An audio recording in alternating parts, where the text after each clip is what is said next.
పేదవాడి పక్షాన నిలబడతాం, ప్రజా గొంతుకై నినదిస్తాం.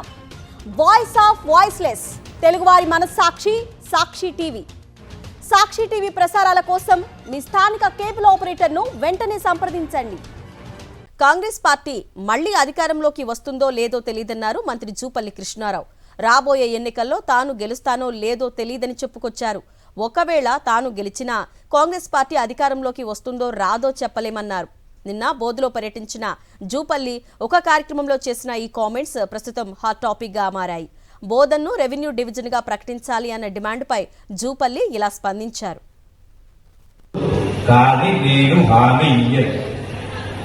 ఎందుకంటే ఎందుకు హామీ ఇస్తా, నేను గెలుస్తున్నది నాకే తెలియదు.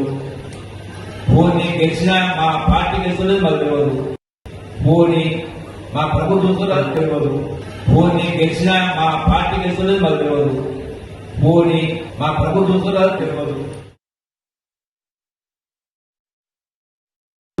కానీ నేను హామీ ఇయ్యను. ఎందుకంటే ఎందుకు హామీ ఇస్తా, నేను గెలుస్తున్నది నాకే తెలియదు. పోనీ గెలిచిన మా పార్టీ గెలుస్తున్నది మాకు తెలియదు. పోనీ మా ప్రభుత్వం తెలియదు. పోనీ గెలిచిన మా పార్టీ గెలుస్తున్నది మాకు తెలియదు.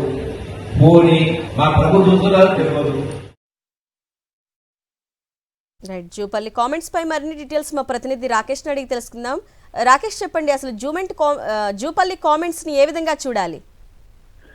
ఆదిలాబాద్ ఇన్ఛార్జి మంత్రిగా బోధలో పర్యటించిన మంత్రి జూపల్లి కృష్ణారావు చేసిన వ్యాఖ్యలు ఇప్పుడు అధికార పార్టీలో కాదు, అటు ప్రతిపక్షంలో కూడా చర్చాంశంగా మారారు. వచ్చే ఎన్నికలను దృష్టిలో పెట్టుకుని ఆయన చేసిన కామెంట్లు ఇప్పుడు చర్చాంశంగా మారాయని చెప్పుకోవచ్చు. ముఖ్యంగా వచ్చే ఎన్నికల్లో తాను గెలుస్తానో లేదో అంటూ చెప్తూనే కాంగ్రెస్ ప్రభుత్వం వస్తుందో రాదో అన్న అనుమానం కూడా ఆయన వ్యక్తం చేశారు. ఒకవేళ తను గెలిచినా మళ్ళీ కాంగ్రెస్ ప్రభుత్వం ఏర్పడుతుందనే సందేహాలు కూడా ఉన్నాయంటూ కూడా ఆయన వెలిబుచ్చడంతో ఇప్పుడు ఈ కామెంట్స్ చర్చనీయాంశంగా మారాయి. మామూలుగా అధికార పార్టీకి సంబంధించిన మంత్రులన మళ్ళీ మేమే గెలుస్తామని ఒక ధీమాను పెట్టడానికి చెప్తుంటారు. కానీ మంత్రి జూపల్లి మాత్రం రివర్స్ గా చెప్పడంతో కొంత చర్చనీయాంశం మారింది. మరొకసేపట్లోనే జూపల్లి కృష్ణారావు గాంధీ భవన్ లో ప్రెస్ మీట్ పెట్టబోతున్నారు. ఈ అంశం పైన వివరించే అవకాశం కనిపిస్తోంది. నిన్న సాయంత్రానికి ఈ వ్యాఖ్యలు వైరల్ గా మారడంతో పార్టీలో కూడా చర్చగా మారింది. దీంతో పిసిసి చీఫ్ దీనిపైన సంబంధించి వివరాలు తీసుకున్నట్టు సమాచారం.